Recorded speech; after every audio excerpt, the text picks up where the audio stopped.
Kia ora, kia ora koutou. It's just so great to see all of these people tuning up for this webinar. Ko Kate Thomas tōku ingoa. I'm Kate and I'm from Thriving Communities Aotearoa. And I'm so pleased to bring this webinar to you in conjunction with our friends from Good Shepherd Aotearoa. And it looks like there's a few new names and faces. So a very brief intro to Thriving Communities. We bring together essential service businesses, so telco, energy, water, financial services, alongside community and others with the aim of creating better outcomes for marginalised customers. And by marginalised, we mean people who are in a situation that might make them a little more vulnerable, and that could be temporary or permanent. It's customers who could be disadvantaged in some way or who are underserved by current systems, approaches, products and services. So yes, it's a massive kaupapa. And the aim is to raise the bar through cross-sector collaboration on key issues, to share expertise, to learn from one another and act on specific opportunities. And look, one of those key opportunities is economic harm. And we look at it in the sort of broader sense, so it includes all familial settings, so intimate partner, abuse of older people, and even young adults. So look, Thriving Communities was inspired by our sister organisation in Australia, and it's awesome to have Ciara Sterling, founder and CE of Thriving Communities Australia, with us on the webinar today. And look, on that note, we're really keen to find out which sectors everyone is from. So we're just going to throw up a poll now, and you're also welcome to introduce yourself on the chat.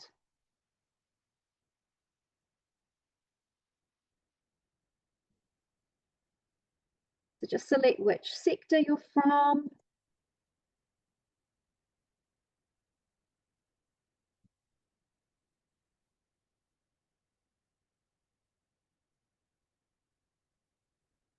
All right, we'll give it another 10 seconds, I think.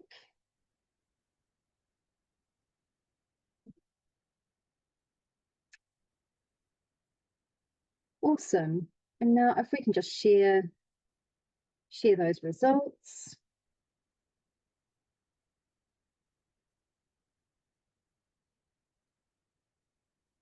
Awesome. Wow, there we go. So a massive turnout from the financial services sector and also utilities, so energy, water and telco, but also a few people from government, community organisations, academia, so on and so forth. So that is awesome. Great to have you all here today.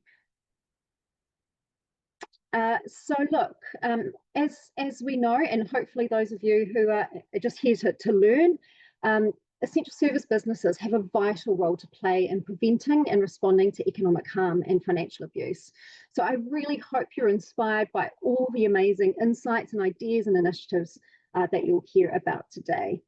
Now we are just going to do a couple of housekeeping things. So let me just share my screen again. So please note, we are recording this webinar, and the recording, slides and links to some of the content that you'll hear about today will be sent out in the next 48 hours. There may be some content and themes, examples that are discussed that could, generate different emotions in you. So please take what you need to do. If it's turning your camera off or leaving the webinar for a bit, just do what you need to do there. And then just a request, we'll have time for Q&A at the end of the webinar, but can you please use the Q&A function and not the chat, please? And just a quick shout out to some of our key supporters. So DLA Piper, who have supported this webinar and are supporting us in a bunch of other awesome ways. So thank you to DLA Piper, and also to our funders, BNZ Foundation and Tyndall Foundation. Now, I have, stop sharing, I have the absolute pleasure of passing to Emma Saunders from Good Shepherd. So Emma is the current CEO of Good Shepherd Aotearoa, and Good Shepherd is focused on two of the biggest issues facing women and girls in New Zealand: poverty and family violence. They make a positive impact for women and families faced with two specific challenges, so high cost, unmanageable debt, and economic abuse and harm from family violence. So Emma's going to briefly share some of the context here in Aotearoa before passing to Catherine and Ciara, and then we're going to have about 15 minutes for some Q&A at the end. Kia ora, Emma. Kia ora, everybody. Thanks so much for having me here, Kate. It's really wonderful that we've managed to galvanise so many people together. Mihi to you and the team behind you for making this happen. I just think this is an amazing reflection of where we've come on this journey, actually, that we've now got, I think it was 131 people registered to listen and learn about this. It's been, the awareness has been growing year on year, and I think this really just pulls us to a next place. So, brava, and awesome to have everybody here. Thank you. I want to start a little bit with, first of all, can you see my screen? There's a pregnant, great. Okay, thank you. There's someone that we're working with at the moment who I actually just wanted to start with because we're going to get into definitions and numbers and what we can do, but it all just has to start with the people who we're working with who are experiencing this form of family violence. We're working with a person at the moment who has left a violent relationship, and she's come to us because she needs a car. Her car was destroyed by her partner, and she wasn't able to take the car with her. So she's left this violent relationship. Now, that in and of itself is huge because we know our colleague at Good Shepherd has recently done an analysis. It costs at least about $10,000 to leave a violent relationship. So right there, you need to have some money to make this happen. Her partner physically abused her, psychologically abused her, and as part of the tools of coercion and control, limited her access to money. Limited her ability to work, racked up debt in her name that she is only just becoming aware of, and completely ruined her credit score. So she came to us to try and get a car loan, and we started working with her more supportively around the family violence economic harm that she has had. She's got 3 children and she is 39 weeks pregnant. So this is where she's at, where she's trying to find a car before she has her new baby, and is being blocked at every turn because of debt, lack of finances, etc. So I think at its heart, this is what we want to be, talking about and remembering today. But now I'll get into some definitions, and this is where it can get a bit confusing actually, because I think we all use different terms. So this is my version of an incomplete, non-proportional description of economic abuse that we're talking about today, because economic abuse in sort of all its forms includes scams and fraud from people that you don't know. And, there's that sort of the big circle of that. Within that, there's economic abuse within a family violence context where money and finances and economics is used as a tool for coercion and control, just like all the other patterns of coercion and control. It's a tool for coercion and control. And within that, one subset of that is economic abuse by an intimate partner. So that's my kind of imprecise, incomplete, non-proportional kind of view of that. And it's the intimate partner economic abuse that the team at Good Shepherd particularly supports, although increasingly a bit of economic abuse within elder abuse as well, which is a whole different webinar, I think.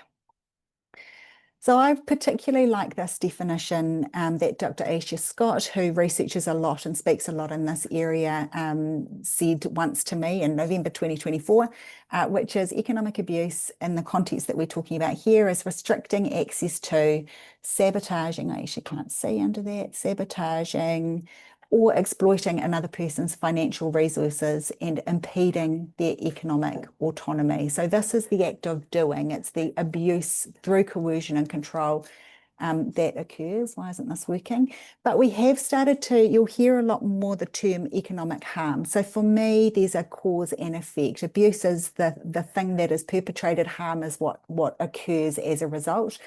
But the term economic harm, again, this is from Dr. Aisha Scott, March this year, places focus on the consequences of abuse and is inclusive of victim survivors and people causing harm, while highlighting the full spectrum of harmful money behaviours.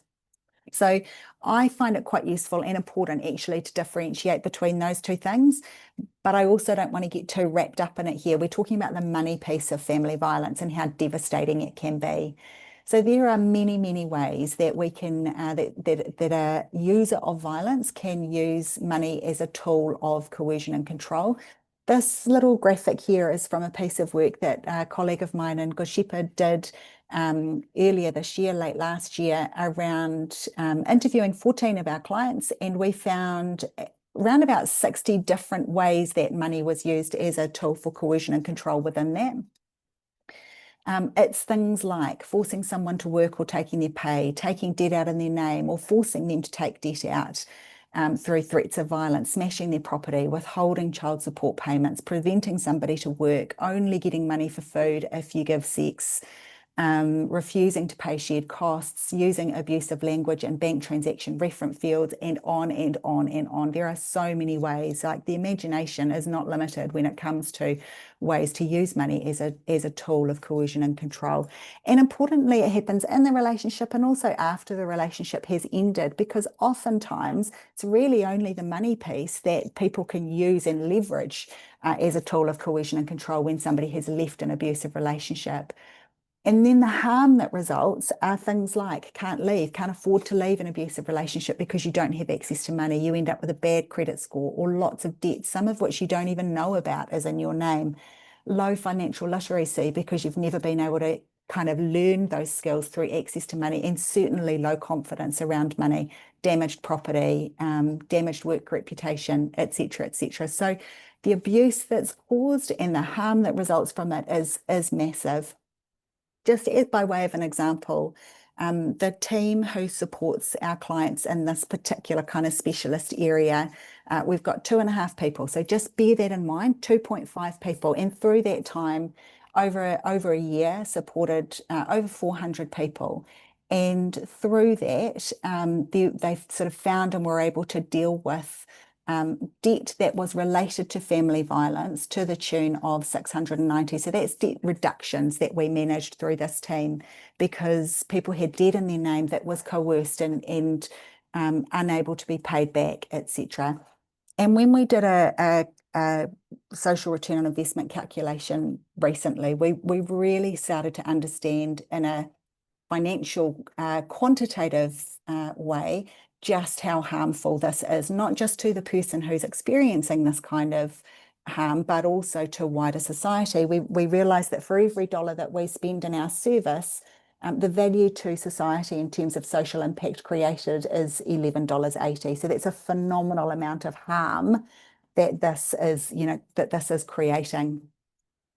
Thanks very much. So I've got a few other little kind of bits and pieces in here, which really I just wanted to include in the slide deck for when you get the notes later. I wanted to point out that there's some stuff on our website around the evolution and impact of economic abuse in intimate partner relationships.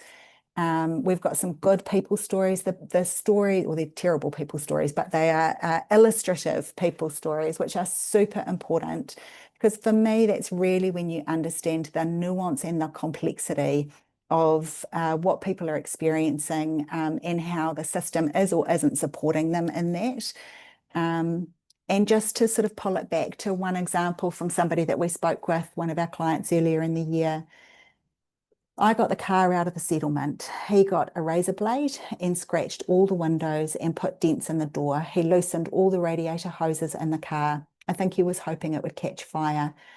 So this is after this person has left their violent relationship. The violence still continues, and it is threatening and dangerous right there and then, but also that's damage to property, that's, ongoing financial consequences of this behaviour. To put it in a little bit of context, in New Zealand, about 1 in 7 women experience economic abuse in an intimate partner relationship. This is not solely women who experience this, but it is a very gendered issue. So about 1 in 7 experience economic abuse in an intimate partner relationship. I don't even know what to say about that other than let's do something about it. So let's take some further inspiration. I know that there is a lot of good stuff happening in New Zealand already, and certainly the growing awareness that we spoke about at the beginning is helping a lot. There are lots of really great solutions in place. I absolutely want to call out to the banks who are doing phenomenal support of their customers, also utility companies, also particularly shout out to debt managers who do a phenomenal job in this space. We're working at the moment with the Financial Services Federation around a code of practice for their 160 member organisations that's going to be hopefully published next month. Mostly, I will say that the work that's being done is in the kind of remedy space rather than in the prevent space. And that's one of the reasons why I'm so excited about what we've got going on here. There's lots more to do. There's lots of energy. There's lots of ideas. And one thing that I am always aware of is that different, New Zealand is different from Australia. Our settings are different, our population is different, our economy is different, etc. Our regulations are different. Same with England, same with Israel, same with Canada and other places that we work with in our international coalition. But what I love is that even though those environments might be different, there's so much that I go, well, that would never work here, but what we could do is this. So the inspiration that I take from that is phenomenal. And it's one of the reasons why I'm super excited to be introducing Catherine and Ciara, who are our next speakers. So phenomenal amount of experience, action, intellect, etc., from our colleagues in this work based in Australia. Catherine has over 20 years as a senior executive within banking, and in 2019, I think it was, really became aware of widespread abuse in online banking transactions and spearheaded a whole of industry reform and crackdown on that practice. From there, went on to do some really groundbreaking work and desired to disrupt reports in the hashtag Respect and Protect campaign, working with I think it's over 60 Australian businesses, 12 sectors, influencing 20 million customers, really phenomenal stuff, and definitely in that design to prevent space. So really excited about that. Ciara is founding CEO and Director of Thriving Communities in Australia. And in that role convenes I think it's over 350 organisations across a bunch of different sectors, alongside people with lived experience, to forge a deeper understanding of vulnerability and drive some ecosystem change, as well as sitting on various different boards and government regulatory committees, etc. So very, very pleased to be able to draw inspiration from them. Over to you, Catherine. Thanks very much, Emma. I'm just going to share my slides. There we go. Thanks very much. Before I start, I'd like to acknowledge that I'm on the land of the Gadigal people of the Eora Nation here in Sydney, Australia, and pay my respects to elders past and present, and any First Nations people wherever you are from wherever you're dialing in from today, whether it's Australia or New Zealand. So I am the author of 3 reports designed to disrupt, as Emma mentioned, which have looked at how you apply safety by design in different sectors. I came to this work as a former bank executive with, I know we said more than 20 years. I got more than 30 years experience in my professional life, but don't hold that against me. I'm a bit of an accidental social entrepreneur too. So I was a bank executive for about a decade, and in 2019 set up a specialist customer vulnerability team at Commonwealth Bank, and then later led a similar function at Westpac, so 2 of Australia's biggest banks. And my team was supporting customers experiencing domestic and family violence. It was such a fantastic role because I am the architect of Commonwealth Bank's domestic and family violence strategy from about 10 years ago.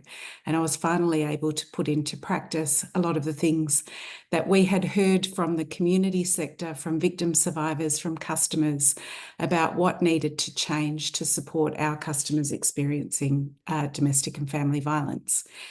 In 2022, I was appointed Australia's first Domestic Family and Sexual Violence Commissioner. I quit my job, and unfortunately that appointment was revoked before I was due to start following a change of government. So I found myself at a bit of a loose end, and that's when I wrote the first Design to Disrupt paper, which I partnered with the Centre for Women's Economic Safety to publish. That really gave me a bit of a roadmap for the thing I was going to do next, which was to set up a social enterprise, Flequity Ventures. Yes, it is a made-up name. It's a combination of flexibility, safety, and equity, which is what I saw as an operational leader and a human working inside banking, that's what our customers needed when they were experiencing vulnerability. They needed us to be flexible with our responses. They needed us to centre safety in everything that we did and to provide equitable outcomes. So Flequity Ventures provides independent consulting and advisory services, and we also invest in and partner with different organisations and initiatives to advocate for change, particularly responding to our purpose, in line with our purpose, which is to disrupt financial abuse and gender bias through smarter product and service design. We also, so one of the initiatives which Emma mentioned was Respect and Protect, which I'll talk about shortly. And also where I'm really proud to have co-founded the One Generation Business Alliance with Ciara, which I know she will talk about shortly too. So where do I start? I guess the experience that Emma told about the client that they're supporting, a woman that they're supporting, is something that really rings true. And the way that I approach my work is to centre the experience of people who are living through domestic and financial abuse, and to translate that into what does that mean for the products, services, systems and organisations that they're interacting with. And I've really taken a focus on what perpetrators, the people who are causing the violence or causing the abuse, are doing, what systems they're manipulating, so that we can then take action inside different businesses, industry associations, that regulators are aware of it, and that government providers of services can redesign those, reimagine those products and services to disrupt the abuse, to send a strong message to perpetrators that their tactics won't be enabled and endorsed, and that there will be action against them for doing that. But also then the outcome of that is to lessen the harm, hopefully send a strong message to change behaviours, and all of this needs to be underpinned by very good customer service for victims, survivors and those who need our help. So let me tell you about some of the examples I've seen, and I think these will probably align with Emma's documents. And what I have been cataloguing, I suppose, for the last 3 years through my papers, looking at banking, general insurance, energy, water. I'm currently working on one looking at telco, and I've worked with Commonwealth government and state government agencies here in New South Wales, plus banks in the Asia Pacific, and I'm currently working with the Bank of Papua New Guinea to really flesh out the ways that their products and services are being weaponised. Some examples, which I feel like I'm cataloguing as the perpetrator's playbook, which all of you should know and understand, not because this is a how-to guide for them, but it's a how you can intervene guide for businesses.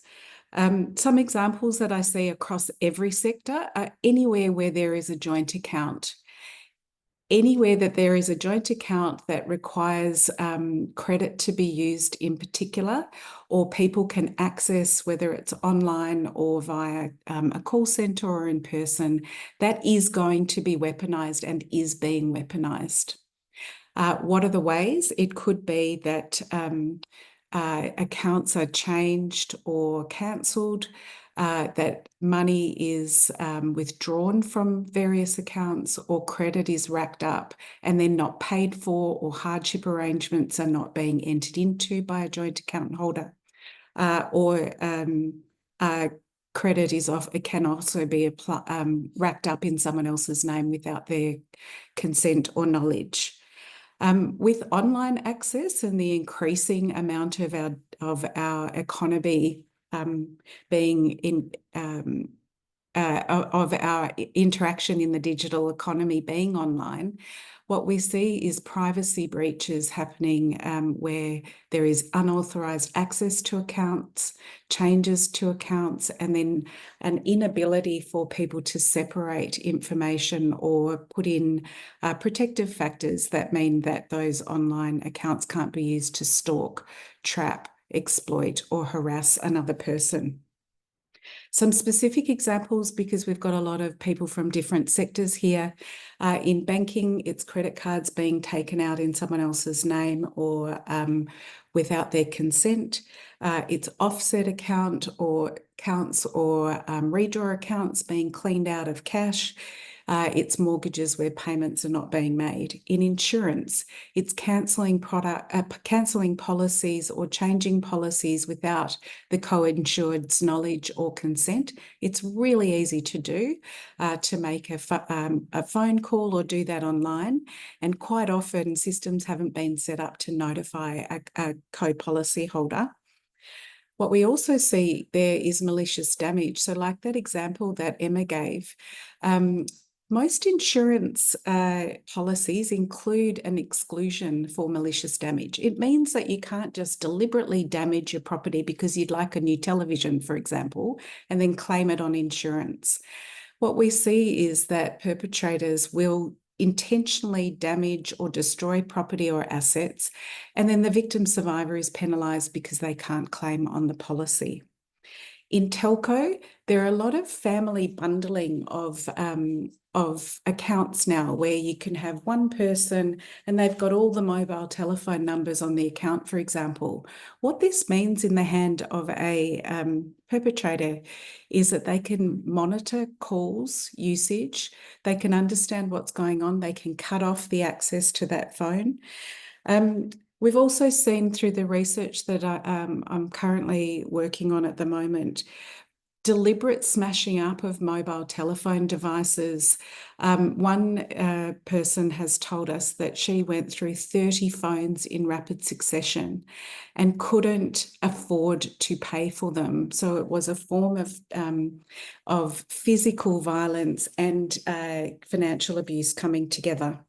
And then obviously those devices are being misused to install spyware and have tech facilitated abuse. And what we're seeing is a bit of an interaction of that, where some telco providers are putting in things like parental controls where they have partnerships with suppliers, and those controls are now also being misused by perpetrators. In energy and water, a big issue that we saw was privacy breaches. This happens across every sector when victim survivor's safe contact details or address are inadvertently provided to a perpetrator, putting their lives at risk. And then a lot of the issues that came through from utilities were just poor customer service, poor responses when somebody disclosed domestic and family violence, poor responses to hardship requests. There is a very long list of the ways that products and services are weaponised. Why do I care about this? Because unlike physical violence, which tends to happen behind closed doors, financial abuse involves the manipulation of products, services, and systems. So those of you who are providing those products, services, and systems can design them to make them safer. I did have this quote here from Maddie. It will be in the materials that we circulate afterwards. You can read it on the screen, but I won't go through it. I just want to say that financial abuse has devastating impacts long after the relationship ends, because it can continue long after the relationship ends. So let me talk about safety by design. Safety by design is a framework that the eSafety Commissioner in Australia developed with tech companies in 2019. It's all about making sure that tech platforms are safe, and it's not up to the user of those platforms to keep themselves safe. We can look at social media companies and tech platforms globally and say that that probably isn't happening when we look at the harm that is being facilitated by those platforms. Nevertheless, safety by design is a framework that intends to make the platform safe, not put the onus on users. What I did in 2019 was speak to the eSafety Commissioner about some abuse that we had found that was being sent through payment descriptions that we found when we were supporting customers experiencing domestic and family violence. She suggested that we apply safety by design when we consider the responses to what we had found. And I'll come to an example of how we did that. I tailored that approach with eSafety's support when I wrote the first Design to Disrupt paper, and there's 3 real ingredients for how you implement it. The first one you need to understand that you need to do is understand that products will be used as weapons, and they are. Anywhere that you have a product, a service, or a system, it will be manipulated, it will be misused, and it will be weaponized as a tactic of coercive control. This isn't about whether you are a financial service or an essential service. This is all about the way the perpetrator wants to enact harm on a victim survivor. So that's not necessarily something that you can control. However, you can make it much harder for them to do that. So that's what the next step is, which is designing for financial safety. After you understand each way your product and service is being misused or weaponized, do a risk assessment. What's causing that? Is it a policy? Is it a process? Is it the product design? And then work out your controls and then any response strategies if those controls fail, so that you can respond very quickly to potential harm to victim survivors. And the third element of financial safety by design is to communicate acceptable behaviour. When everybody says it is not acceptable to hurt someone, to use financial abuse and domestic abuse tactics, then we all start to lift to tackle the norms and the behaviours that drive gender-based violence, and we all start to influence people to change the way that they act. And when businesses do it, like you do, when you put up the notices to customers to say, don't threaten or abuse our staff, if you start doing the same thing for your customers, you will start changing behaviour. I do remember after September 11, there were big notices up. You're not allowed to joke about terrorism when you get on a plane. So people don't. And if they do, they're then ejected from the plane, or they're not even allowed to get on it in the first place. So let's just give you a quick example of how that's working in Australia. And I know a number of you will be familiar with this. I love what we call PayID. It's instant sending of money to people through the app. You could basically know someone's telephone number, and you can send them some money, write a little message in the account. I would say I use it for my friends. Thanks for dinner. I quite frequently send money to my children. Here you go. Here's some more. And I write that message in the app. What we found in 2019 is that people were also using it to send threatening, abusive, and harassing messages. So my team showed me this happening at 1 cent at a time. And I had a team of data scientists who did some analysis of 11 million transactions in a 3-month period, and found 8,000 very serious messages were being sent, which included messages like those on the screen. I read one 900 messages long, 1 cent at a time, including, "I want to kill you. I want to kill them all." So as Emma mentioned, I also convinced the banking industry in Australia to move against this, and there are now blocks that are put put in into the apps in real time as an example, which was a safety by design prevention intervention where we wanted to stop the messages getting through, but not stop the money. So a number of banks have got these blocks in real time. If you put in bad words, for example, or phrases that they don't, that we know are harmful, they are blocked in real time. This was a practice one that I was sending to my sister-in-law. I was very happy that it didn't get through and the block did come up, so it is working. Otherwise, it would have been a quick phone call to her to explain I don't really want to kill her.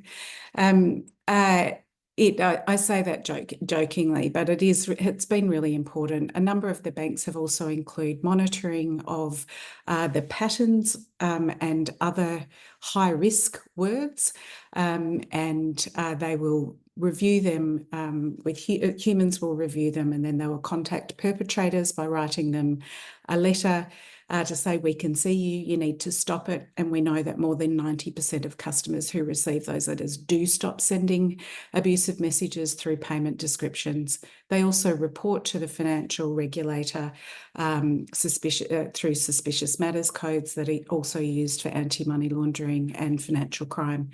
And they may also, a number of them will ring the recipients and offer them support. The final, so that's a really good example of understanding the risk and then designing for safety. The third element about communicating acceptable behaviour is by what I recommended in my first paper, which was to put it in your terms and conditions, to say financial abuse has really serious impacts. If you misuse our products and services for financial abuse, we will take action. Here's what some of that action could look like. And also, if you're experiencing it, financial abuse or domestic abuse, you can also get support. This is one of the terms and conditions from a bank, a BCU bank in Australia. There are more than 60 companies across 12 sectors serving 20 million customers between them that now have these terms and conditions. Nowhere else in the world are there terms and conditions that are this explicit. I did a quick review of some New Zealand organisations to see if you have them, and it doesn't look like it to me, but I'm really happy to add you to the list if you do. And I have been talking to banks in Asia Pacific, Canada and Papua New Guinea and in the UK about whether they could also do something similar.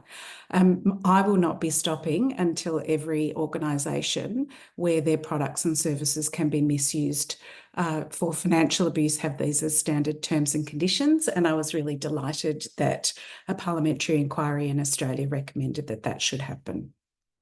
Why? Your customers want it. So we've done a survey in Australia, which I'm sure would be replicated with similar results in New Zealand. More than 96 or more than 95% of customers agree that companies should protect customers from financial abuse. 3 in 4 want those protections from the companies they deal with, and that is financial services and essential services.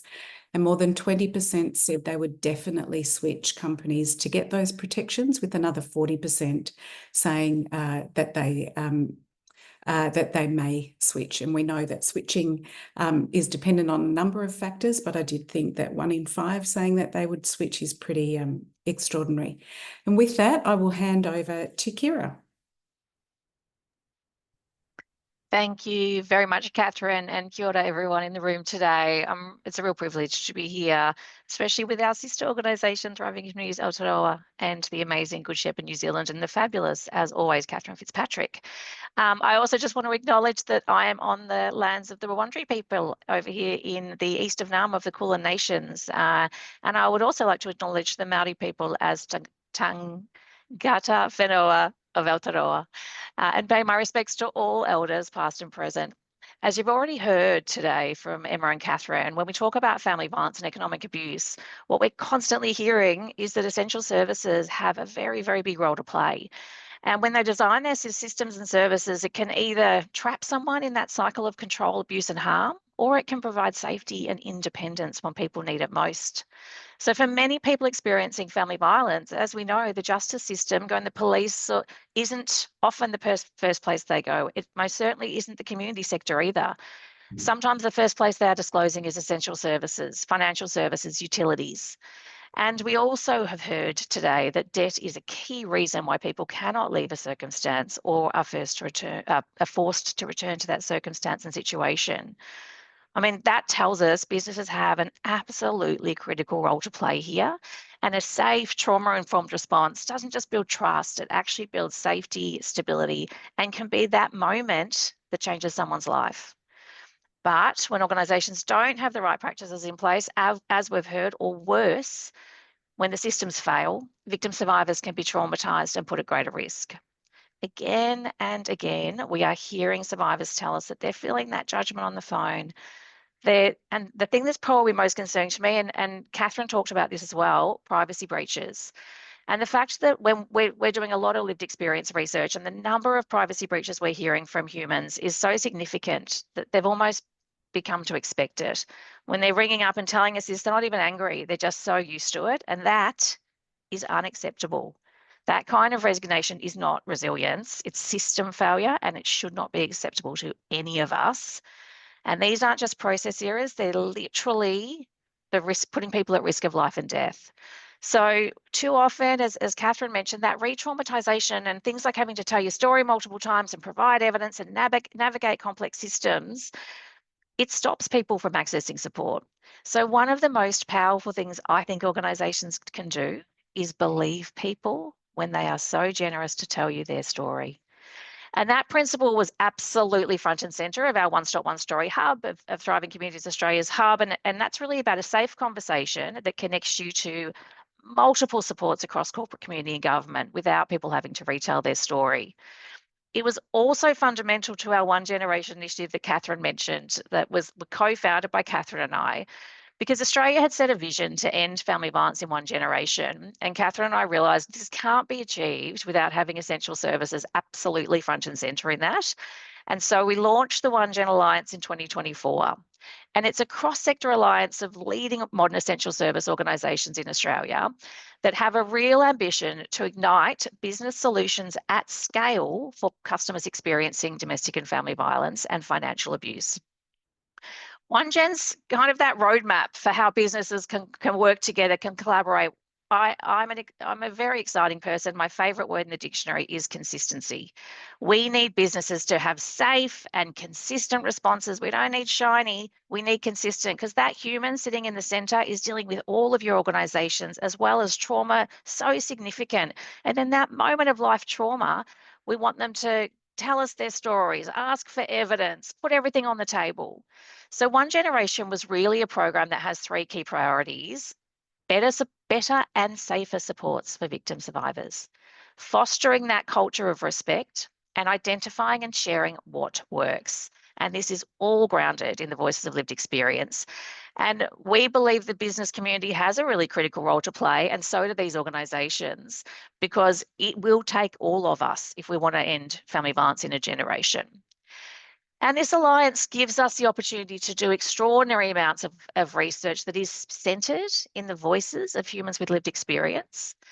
And through that research, and we'll send this out later, I'm having tech issues today because I run a company that has tech solutions. So we will send this out after. But the key 6 things that victim survivors have said to us that really came across as universal needs, no matter which organisation they work with, was keep me safe.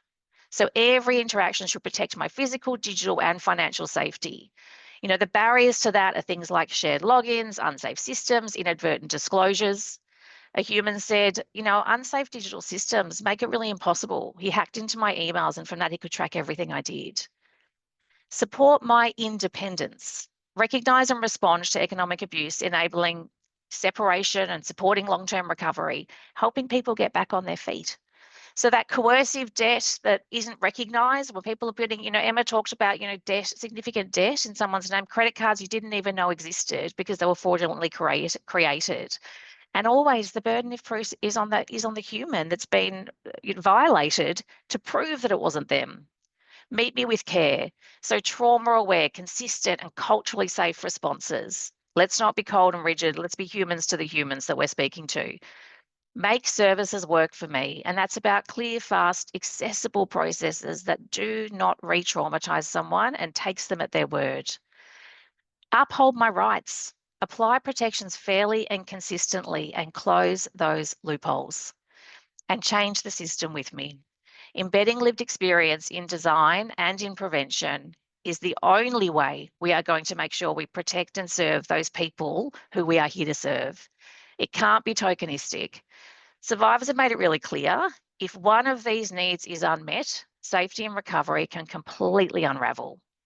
Now, in Australia, we've seen some great stuff happen, and a lot of it due to the work that Catherine Fitzpatrick is doing. We've seen banks, insurers, energy, water, absolutely leaning into safety by design, changing terms and conditions.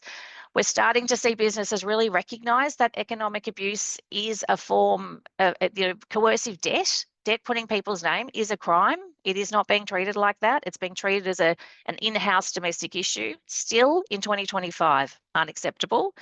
But we've also seen things like the One Stop One Story Hub, where 8,000 people have been referred through safe and connected processes. So really, we are trying, but it is a big journey, as we've talked about, and there is a lot to do. So I think part of the advice, if I had any thoughts for Aotearoa and what's happening over there, it's don't wait for regulation. Get on top of this. Businesses who can build trust will set the standard. Start small, but act now. Privacy processes, terms and conditions, stop asking for evidence. Do trauma-informed training, but most importantly, start with your own people. Make sure you've got the supports for your humans, the staffs in your organisation. Collaborate, my favourite word, other than consistency. No single organisation can solve this alone. So this is why OneGen exists. We need collective, consistent impact. And centre every single thing you do in lived experience. Humans are telling us they don't want to have to tell their story. They want care, they want dignity, they want consistency, and they want systems that give them independence and don't re-traumatize them. When businesses listen and act to those humans, they can be game-changing. Across Australia and Aotearoa, we have an opportunity to design systems that don't just respond to family violence, but can actually help prevent it.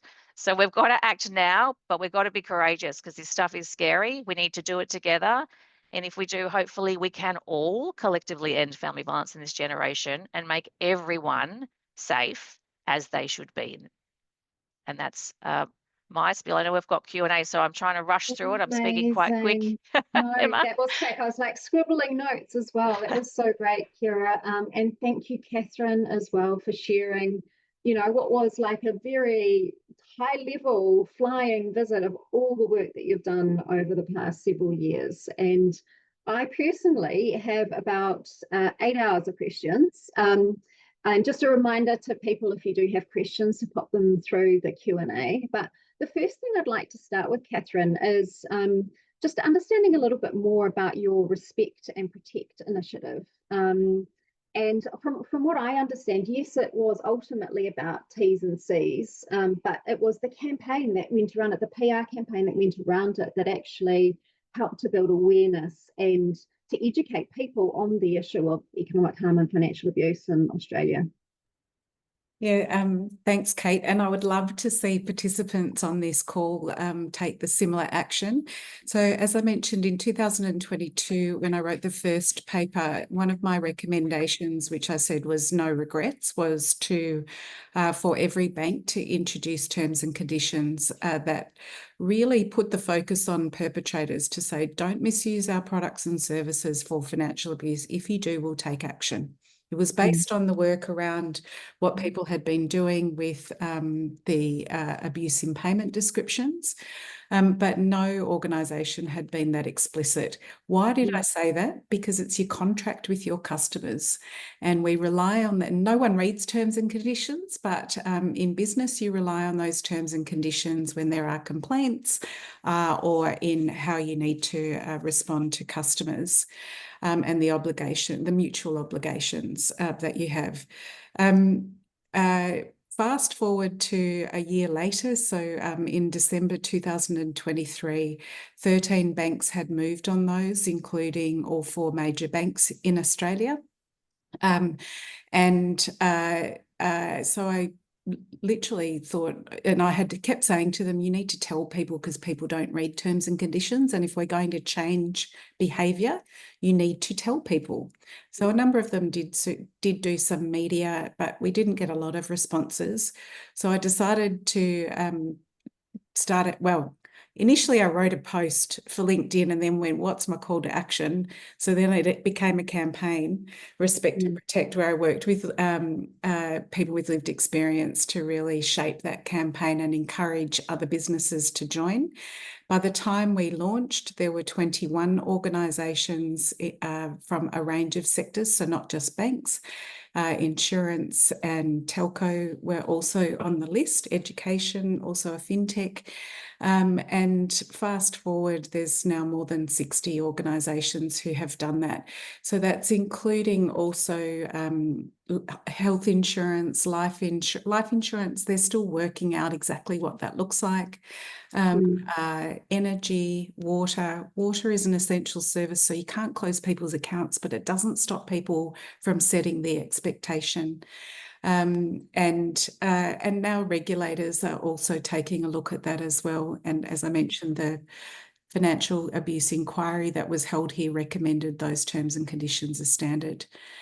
The reason that I made the recommendations is because we know that we have to tackle the drivers of gender-based violence. And one of those drivers is condoning the attitudes and behaviours that lead to violence.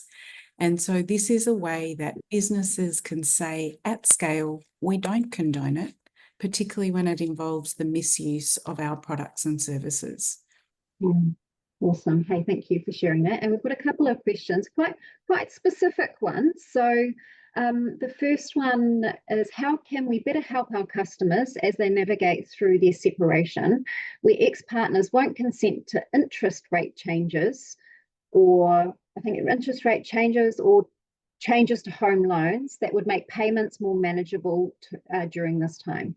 So I don't know if you can comment on quite a specific scenario, but if you've got any experience to share, that would be appreciated.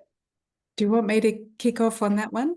I guess, yes, so one of the things that I learned when I was particularly running teams inside banks was that we needed that flexibility in our solutions.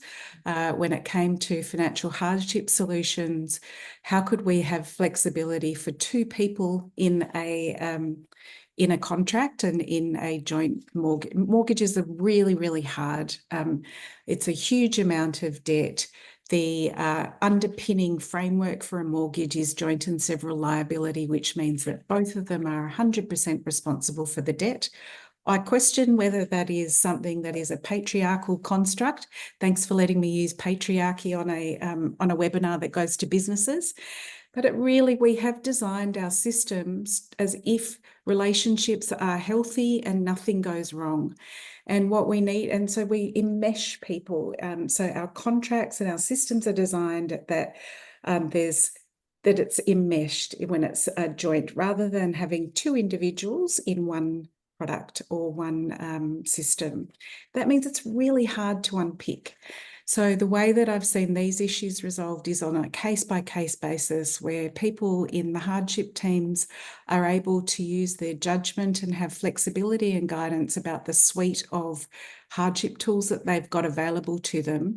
And where quite often we see perpetrators won't agree to hardship arrangements, they say that's unacceptable, that they won't then help the person who's requested it, and they apply that to one person.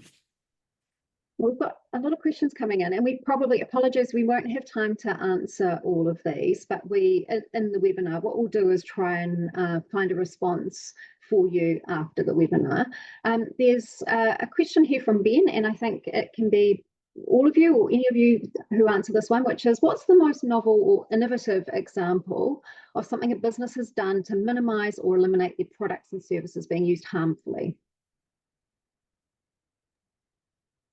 Shall I? You can use your own examples as well, Catherine, Ciara, and Yeah, Emma, the things that Catherine you've and done in your organisations. well, I feel like I'll pass over to Catherine and Ciara, because I can chat with Ben separately, or you know, the New Zealanders can hang out a bit more. So I'm just gonna over to you.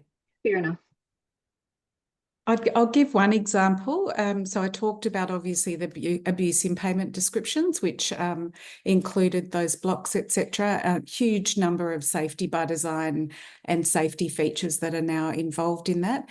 Another example is in insurance, where I talked about those where there are malicious damage exclusions for where a perpetrator, which then means that a victim survivor can't get a payout on an insurance policy.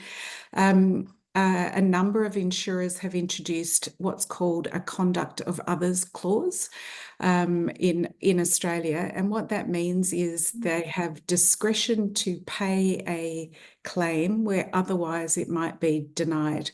That's come in not only used for domestic and family violence cases, but it's also being used in cases where there is mental ill health. And so you might have somebody who is damaging property through an episode, and they've been able to pay out those claims. That is another clause that the Financial Abuse Inquiry recommended all insurers implement here in Australia. Thanks, Catherine. And I think other things that we've seen, obviously we've got our One Stop One Story, which is a digital way to refer people through systems. But we've also seen, when in the cybersecurity world, that's a big issue around, scamming, and a lot of businesses started to bring hackers into their business. So we have started to see businesses start to look at this, working with people who have used violence through the process of understanding how their systems are being used to perpetrate violence, working with men's sort of first organisations, so things like No to Violence, where they can really understand what the speed of which the perpetration of abuse is occurring, and the new and innovative ways that the people using violence are coming up with every single day is really hard to get on top of. So they're starting to think, how do we think outside the box to completely unnormal ways of addressing this? We've also seen, I think, businesses really start to bring in those voices of lived experience, and it shouldn't be innovative, but it is, because it is still something that we don't see in standard practice. Understanding and hearing the stories of those humans and list and bringing in, I mean, you've got Good Shepherd New Zealand, like what an absolute gold you have there. Bringing in community organisations with learned experience to really pick apart your products, your services, your policies, to really unearth it. Catherine does a lot of this work in reviewing policies, and it's some of those things that policies drive practice, but also getting your board and your executive team to listen to the calls of victim survivors. Understand the trauma your staff are facing, understand the trauma your customers are facing. We've seen some big shifts when senior leaders start to lean in. But again, couldn't say it enough. You've got organisations like Good Shepherd that are absolutely on the ground every day hearing this. You should be engaging with those organisations. Awesome. Hey, thank you. And yeah, you're absolutely right. There's definitely a bit of work happening in the intervention space, but I think what this has highlighted is how much work can be done in the preventative space. And that's within product and service design, but also understanding some of the other characteristics that might be, or risk factors that might be leading to a financially abusive situation. And I know that having spoken to some people in the UK who are doing work in this space, they're looking at the connection with problem gambling and financial abuse and the links there. And I know that there are a few organisations here in Aotearoa who are also seeing that as a potential characteristic or driver of financial abuse.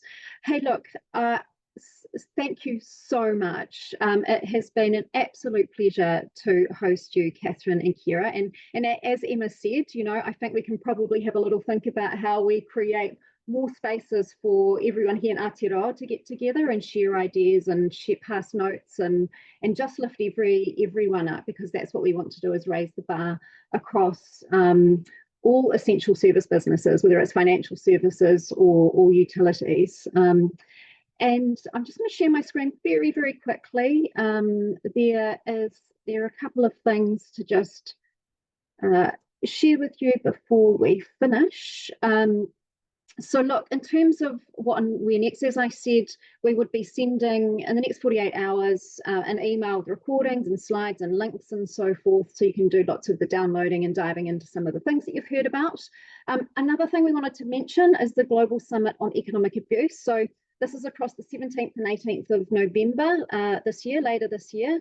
And I know that Catherine will be joined by Jane Roddick from Lloyds Bank in the UK and also Martin King from BNZ here to talk about designing for safety, and Good Shepherd are involved with a bunch of the webinars and discussions, and there's some really interesting topics that I think will really interest the essential service sector. So look that one up.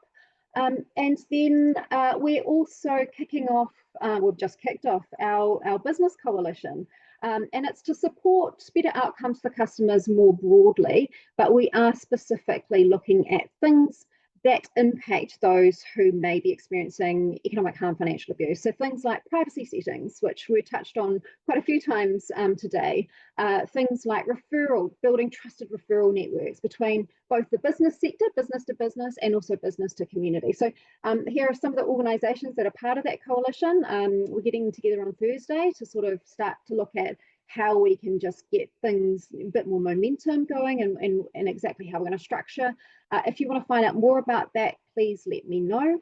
And then look, hey, thank you once again, everyone, for joining. I'm sorry we've run over time. We will close off with karakia. Unahia, unahia, unahia ki te uru tapanui, ki a wātia, ki māma, te nākau, te tinana, te wairua, I te ara tangata, koia rā e runga, whakaerie, āki ki runga, ki a tīna, tīna, hui e, tai e. Kia ora. Lovely to see everyone. Ngā mihi nui. Kia ora.